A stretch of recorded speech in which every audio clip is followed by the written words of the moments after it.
A finales de marzo de 2020, el Boletín Oficial del Estado recogía un listado de servicios esenciales, lo cual nos hacía intuir que trabajadores y trabajadoras se consideraban esenciales. En primer lugar, el personal sanitario, en segundo lugar, los cuerpos y fuerzas de seguridad del Estado, y así podíamos detallar un listado largo de personal, trabajadores y trabajadoras esenciales. La razón la conocemos ya todas y todos. La pandemia que se declaraba ya en España con toda su fuerza provocó el estado de alarma, provocó el confinamiento y provocó que muchas personas de nosotras a las 8 de la tarde todos los días saliésemos a nuestros balcones, a nuestras ventanas a aplaudir a aquellas personas que estaban cuidando de nosotros en ese momento. Buenos días, soy Ramiro Argandoña desde Fundación ACOBE y en este nuevo capítulo de nuestro podcast No Comparto Odio queremos dar un pequeño homenaje a esas personas esenciales que cuidaron de nosotros y que estuvieron al pie del cañón, como se dice habitualmente, que fueron nuestro ejército cuando la pandemia nos azotaba con toda su fuerza. Coincide además que hoy 12 de mayo es el Día de la Enfermera, Día Internacional de la Enfermera, y hemos querido hacer un pequeño homenaje también a este sector a través de dos personas que son del ámbito sanitario. Una es María Inés y otra es Evelyn, personas que son sanitarias ambas y han estado dentro de la pandemia trabajando cada una en un sector distinto, con experiencias, con testimonio. Pero también queremos poner sobre valor que ambas son personas que en su día emigraron a España y se abrieron camino por sí mismas, consiguiendo llegar a donde están y teniendo que ser un personal esencial en un momento clave, uno de los momentos más complicados de la historia reciente, no solamente de España, sino de la humanidad. La primera persona que vamos a entrevistar, que vamos a leer su testimonio, porque ha sido complicado coincidir con ella en un momento para hacer una entrevista por sus horarios precisamente de trabajo, es Evelyn Giovanna Andia, que es ella es higienista bucodental, trabaja desde hace casi 20 años en el sector odontológico, es personal sanitario, fueron consideradas también personal esencial durante la pandemia, es de origen boliviano, aunque ahora ya tiene la nacionalidad boliviana, o española, perdón, pero en un momento muy complicado de la pandemia tuvo que salir del confinamiento, fueron de los primeros centros que tuvieron que abrir, además de los hospitales, porque también cuidan una parte esencial de nuestra salud, que es la salud bucodental. Ella nos ha enviado un correo que vamos a leer a continuación y que es el que nos dice, en el que nos cuenta un poco su experiencia, primero como persona emigrante y segundo como profesional sanitario del ámbito odontológico. Entonces vamos a pasar a su testimonio, que voy a leer yo tal como me lo ha enviado ella, y luego haremos alguna reflexión y pasaremos a nuestra siguiente invitada. Entonces vamos a abrir por aquí el email que nos ha enviado Evelyn y empezamos su lectura.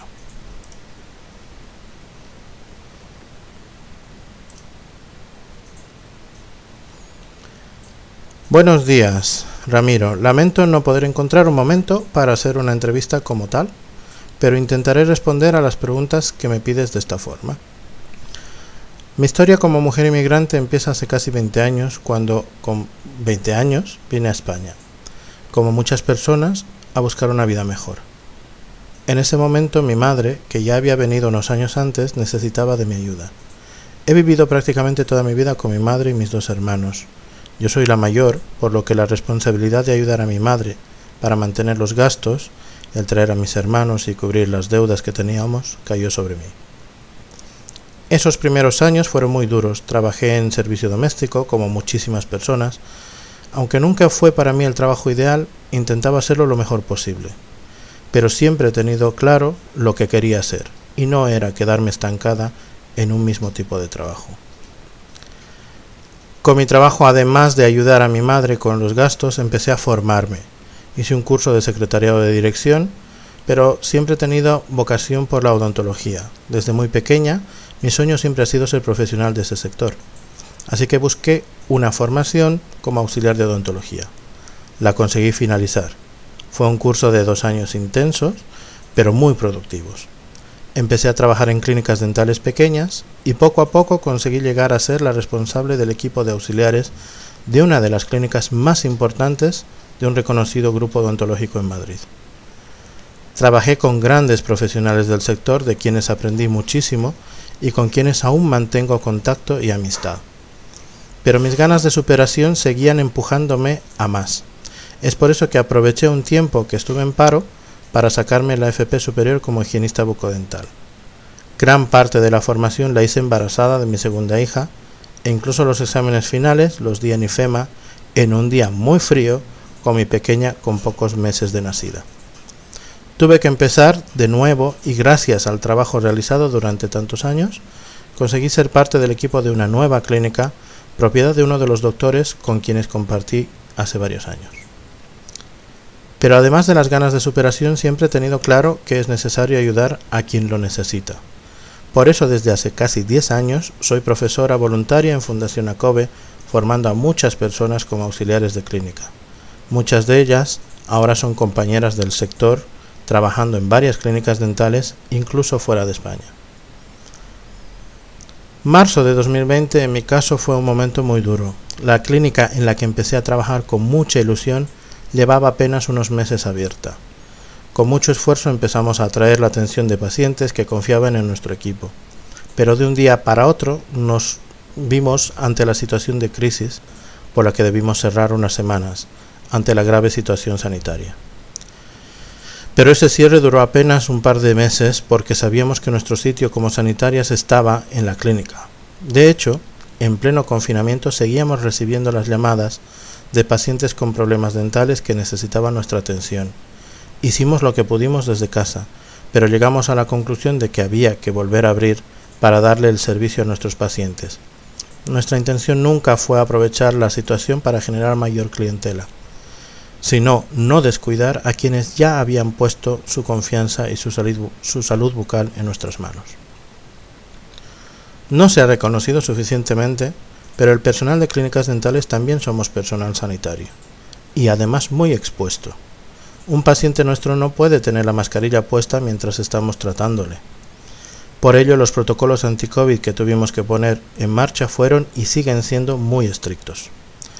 No puede ser de otra manera porque nos jugamos la salud de nuestros pacientes y la nuestra propia.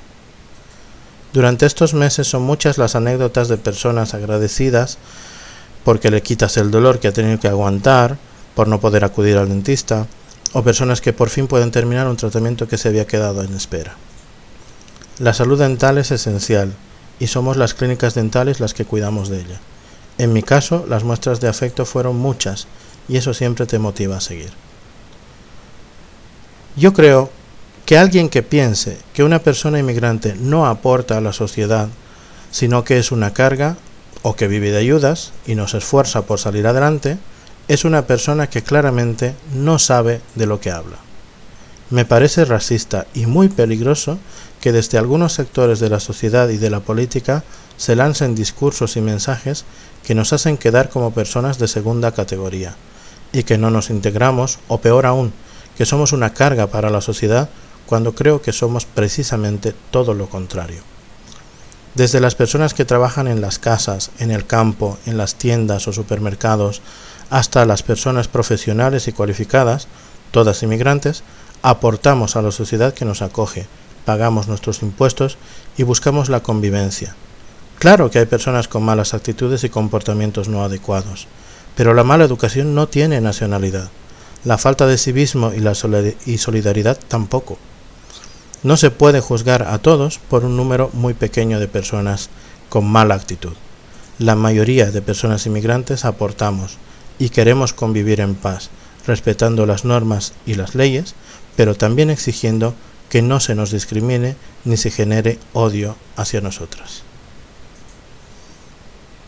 Bien, pues este es el testimonio que nos ha querido enviar Evelyn en forma de email, que yo creo que resume muy bien su posición, su experiencia, su vivencia, y me parece que da en muchos puntos claves, acierta en muchos puntos claves de lo que pretendemos también con este podcast, que se sepa que las personas de origen inmigrante aportamos, no somos una carga.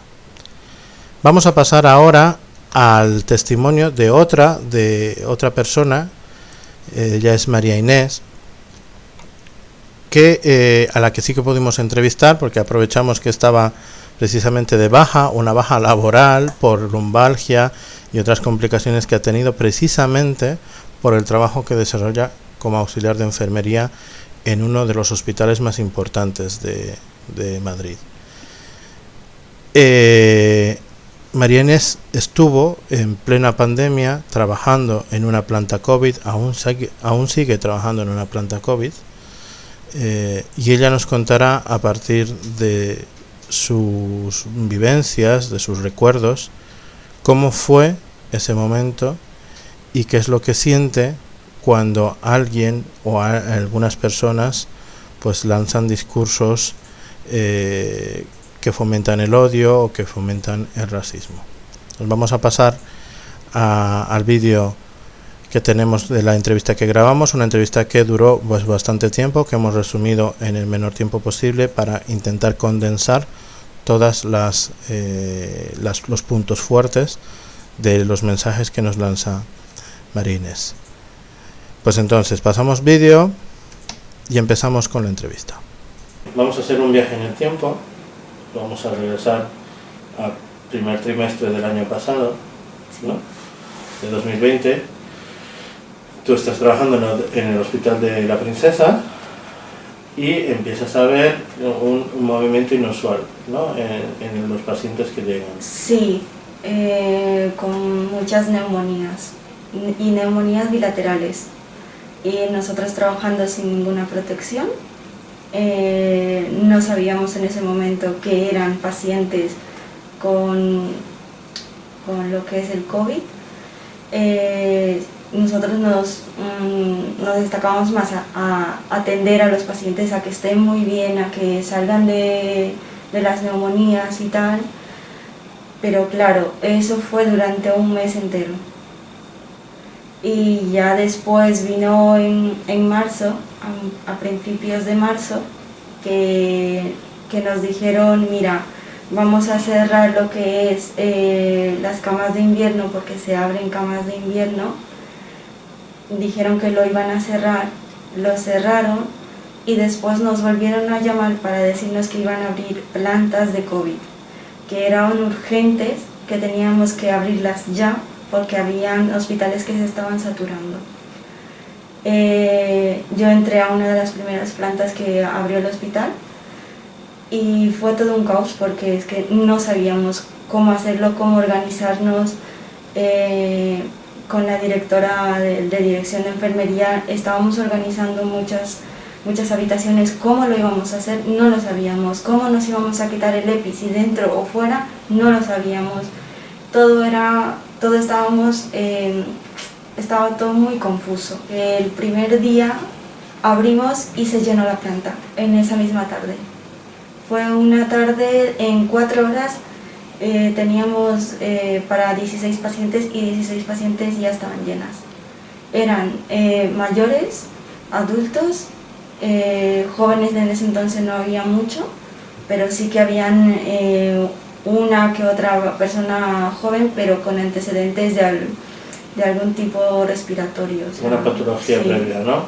Se basaron en un protocolo en el cual entrásemos cuando se necesitase, o cuando el paciente te llame y sea muy urgente, pero vamos, que estábamos siempre ahí. Es que no sabía ya cómo explicar todo eso porque era muy difícil entender también al paciente en la situación que estaba. Claro, ahí también lo que ocurría era que tú, además, y tus compañeras y todos los que viste en el hospital, pues además de intentar cuidar, prevenir y tal, había que intentar, pues eso, acompañar al paciente, los miedos que tenía, la desesperación que seguramente has visto en la cara de muchos. Muchísimo. No, es decir, ha sido una situación muy complicada y vosotras habéis estado ahí al pie del cañón, en primera, como se dice en la guerra, ¿no? En primera línea de batalla. Sí. Habéis sido nuestro ejército. Una cosa que es importante destacar es que tú no eres española, bueno, aunque tengas la nacionalidad, pero tu origen es de otro país, tú eres de Bolivia, ¿no? Mi origen es boliviano, sí. ¿Has estudiado aquí? Sí.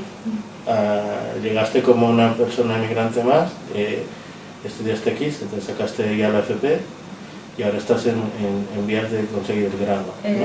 El grado de universitario. En enfermería. Sí.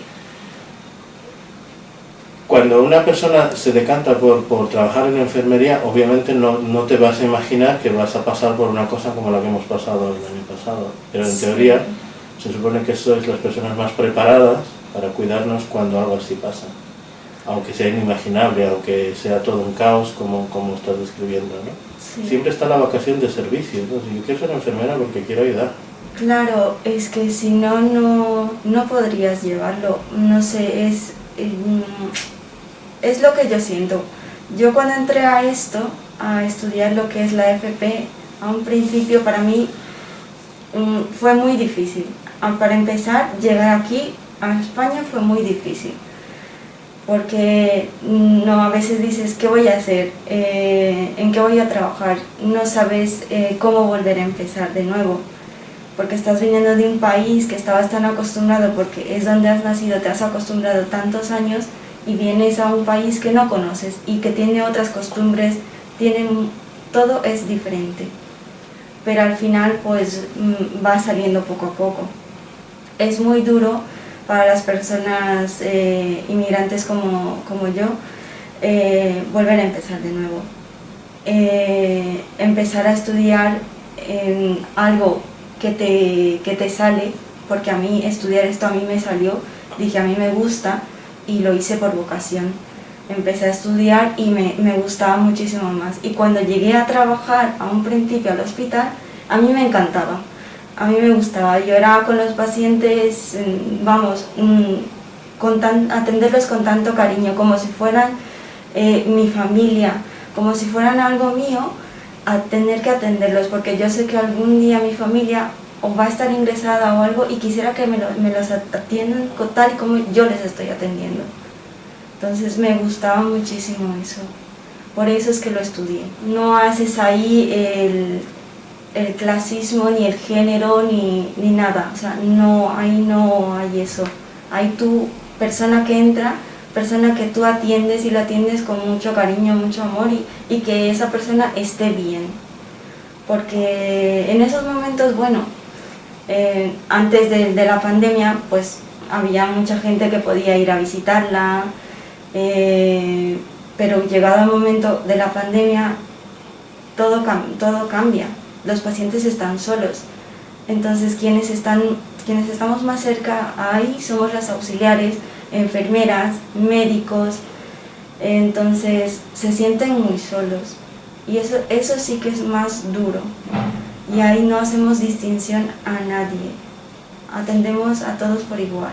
Y hay muchas personas que nos hicieron llegar vídeos, mensajes, escritos, y de mucha gente dándonos las gracias. Ha habido un momento durante la pandemia donde por fin se reconoce que vosotros, nuestros sanitarios y sanitarias, eran las personas que nos que nos tenían que sacar de esto, ¿no? Sí.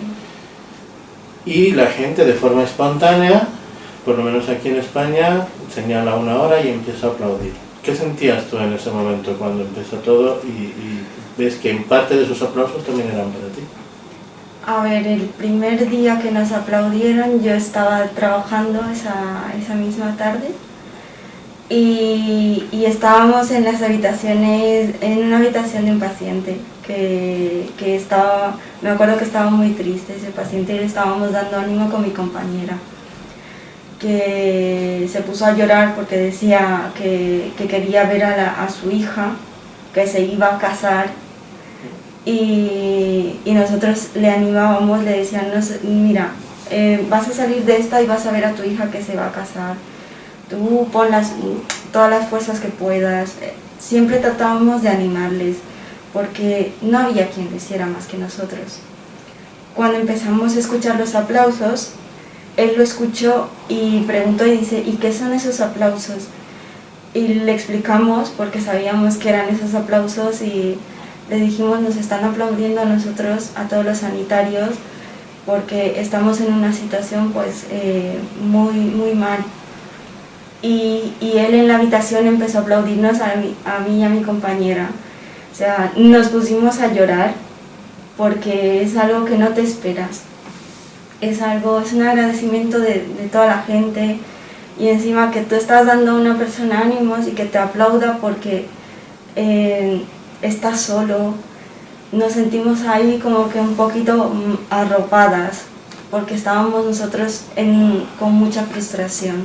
Pocas veces nos ponemos a pensar en qué es lo que estabais sufriendo vosotras cuando había terminado tu jornada, que a veces igual era de todo un día entero. Sí, era.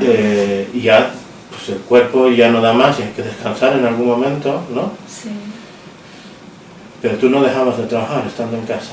No, yo era estar en el trabajo, hacer mi jornada, y terminaba el turno, me iba a casa cansada, porque el EPI mismo a veces te deshidratas estando con el EPI tanto tiempo. Yo llegaba a casa y era, venga, voy a descansar, y era intentar descansar, pero era volver a trabajar, porque yo soñaba que volvía al hospital y estaba trabajando hasta despertarme. Era despertarme y tener que volver a ir a trabajar. Eran 24 horas que yo estaba trabajando, tanto físicamente como mentalmente. No te esperas, no estás preparada para una pandemia, no te esperas para eso. Pero cuando llega, es como que te lo llevas a casa. Todo lo que tú ves en el hospital, todo te lo llevas a casa. ¿Qué opinas de aquellas personas o aquel sector de población que dice que, bueno, pues cosas como que los inmigrantes aquí viven un poco del cuento, que vienen a robar el trabajo, que a quitar el trabajo a otras personas, o que, bueno, pues que viven de ayudas? ¿Qué opinas de las personas o el sector de población o algún sector político que dice estas cosas? La verdad que, en mi opinión, los inmigrantes no venimos a quitar el trabajo a nadie. El que nosotros sepamos un poco menos o un poco más, eso da igual.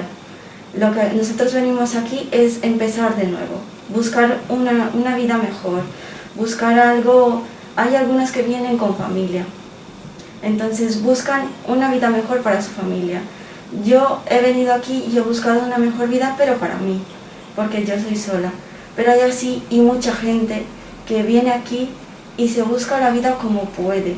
Pero no venimos a quitar el trabajo a nadie. Nos buscamos la vida, sí, lo hacemos como podemos, pero honradamente, porque venimos de un país tan, para mí, mi país es muy humilde y tenemos muchísimos valores, y esos valores que nos han inculcado no solo nuestros padres, sino nuestras costumbres mismas. Entonces venimos nosotros aquí con esa educación, con esos valores, con tantas ganas de trabajar y de superarnos, que alguien que nos diga que nosotros quitamos el trabajo a otra persona nos hace sentir muy mal, porque nosotros también trabajamos y también así aportamos. pero aportamos incluso un poquito más, porque de granito a granito se hace más. Y algunos partidos políticos de aquí dicen que nosotros no aportamos, que venimos a quitar el trabajo de otra persona o que vivimos de ayudas. Yo, desde que he llegado, no he vivido de ninguna ayuda. Yo me he buscado la vida como he podido. Y gracias a mi esfuerzo y a todo lo que he hecho con mi esfuerzo, tengo lo que tengo ahora. Así como yo, hay muchas personas. Pero además están las personas que, además de buscar tener una vida mejor, buscan que esa vida mejor que quieren tener también sea útil, ¿no? Y es vuestro caso, las personas que habéis decidido, que sabemos que son muchas, que habéis decidido trabajar en la sanidad en España, que sois profesionales de la sanidad, sois muchísimas de origen extranjero, sí, que además de buscarse la vida, como has hecho tú, de buscar con su esfuerzo llegar hasta donde están, además ya se ha visto, esta pandemia lo que nos ha enseñado es la importancia que tiene, en este caso el sector sanitario, para toda una sociedad. Claro. Y yo creo que vuestro aporte, ¿no?, además de aportar pues con impuestos, con cosas, es que estáis en un servicio que todo el mundo sabe ahora, por fin, que es esencial, que no se debería recortar, que no se debería menospreciar, ¿no? Sí. Que es un servicio que las administraciones, las autoridades no deben descuidar. Es verdad que la sanidad es muy, muy, muy importante, ahora que está reconocido. Yo tengo muchísimas compañeras inmigrantes, tengo de otros países de Sudamérica, de Centroamérica y también tengo de Europa del Este. O sea, tengo de muchas nacionalidades compañeras, pero que cuando estamos trabajando no nos definimos a nosotras mismas como que tú eres de tal sitio, no. Todas somos compañeras, todas trabajamos en equipo y todos somos uno. Y es que pasa lo mismo con los pacientes. Nosotros no elegimos decir, no, esta es de diferente nacionalidad, no. Todos los pacientes que entran los atendemos por igual. No les clasificamos por nacionalidades. Creo que tu ejemplo es extensivo a muchas personas para saber que pues, las personas que vienen de fuera no vienen solamente a vivir y a estar, sino a aportar. Venimos a aportar, pero para todo. Y es lo que dices, prima el sentido de solidaridad, de saber ayudar a quien lo necesita, y da igual de dónde sea, ni cómo sea, ni quién sea, lo que es importante es ayudar. Sí. Pues muchas gracias. Nada. Bien, pues ese ha sido el aporte tan importante e interesante de María Inés.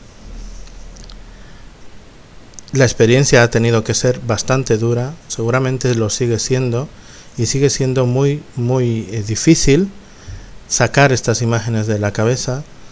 Pasar por una situación así para todo el mundo fue bastante complicado, y seguramente para estas personas que tuvieron que estar y vivir de cerca, ser las personas que acompañaban a quienes estaban ahí enfermas, solas, no ha tenido que ser nada fácil.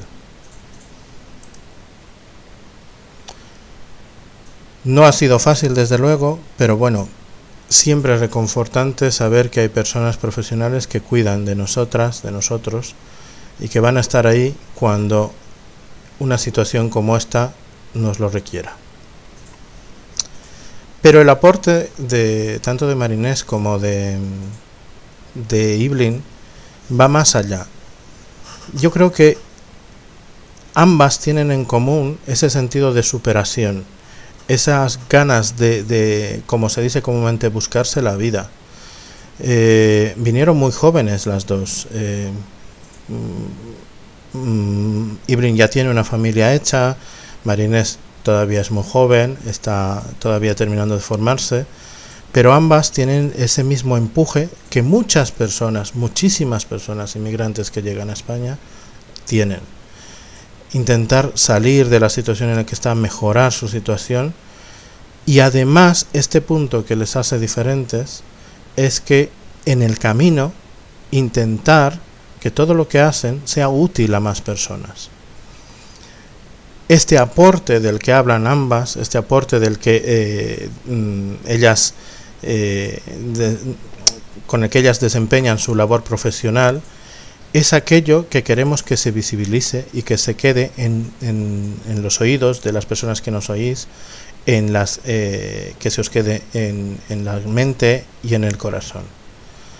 Las personas inmigrantes como ellas, como Evelyn, como Marinés y como miles de personas que han tenido que estar en nuestros hospitales, en nuestras clínicas, en los supermercados, en las tiendas, en los campos, cosechando los alimentos o trayendo o transportando los alimentos, miles de personas de inmigrantes de muchísimas partes del mundo han permitido que las otras personas que no podíamos trabajar o que teníamos que quedarnos en casa podamos estar lo mejor posible sin tener que padecer escasez de alimentos, con condiciones muy duras. En el caso de los sanitarios, pues en un primer momento sin la cantidad de equipos de protección necesarios, con un caos que se generaba alrededor, pues sin saber muy bien hacia dónde tirar. Recordemos que el primer momento de la pandemia fue muy caótico, pero porque no sabíamos a qué nos enfrentábamos. Entonces, el aporte de las personas inmigrantes se visibiliza en ejemplos como estos. Como estos hay muchísimos. Hay muchísimas personas que lo que vienen a hacer no es hacer una carga para la sociedad, sino todo lo contrario, es hacer un aporte, a seguir ayudando, seguir formando. No se puede desarrollar estas actividades si no tienes compromiso, si no tienes vocación. Y esa vocación de servicio la compartimos muchísimas personas, y es lo que queremos destacar. Las ganas de ayudar, la solidaridad no tienen nacionalidad. No es que seamos más solidarios por ser inmigrantes, la solidaridad viene, pero esas ganas de superación indudablemente son, vamos a decir, un poco más fuertes en una persona que viene de un lugar donde no se le ha permitido tener la oportunidad de formarse, de estudiar, de salir adelante, pues tiene una convicción y unas ganas de superación mucho más fuertes que una persona pues que sí que tiene la oportunidad y que sí que ha tenido siempre los medios para salir adelante. Desde Fundación ACOBE queremos dar gracias a todas las personas esenciales, todas esas personas que habéis sido esenciales en los centros sanitarios, en nuestros supermercados, en nuestras tiendas, como transportistas,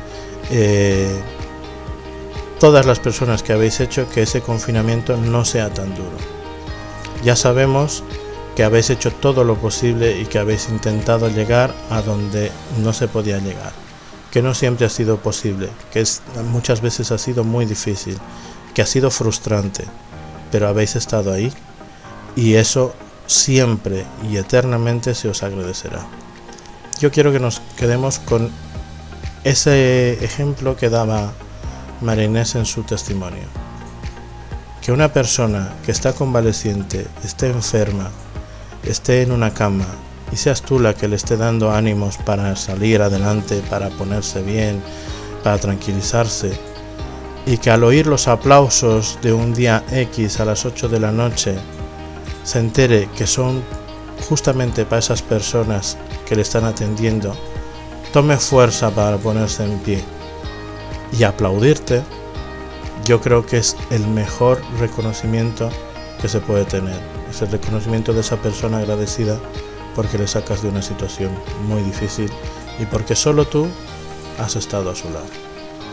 Ojalá todas las personas esenciales que habéis estado al pie del cañón en la primera línea de batalla tengáis ese reconocimiento y ojalá las autoridades competentes no os descuiden, no descuiden esos servicios esenciales que ahora sabemos que son tan importantes para todos.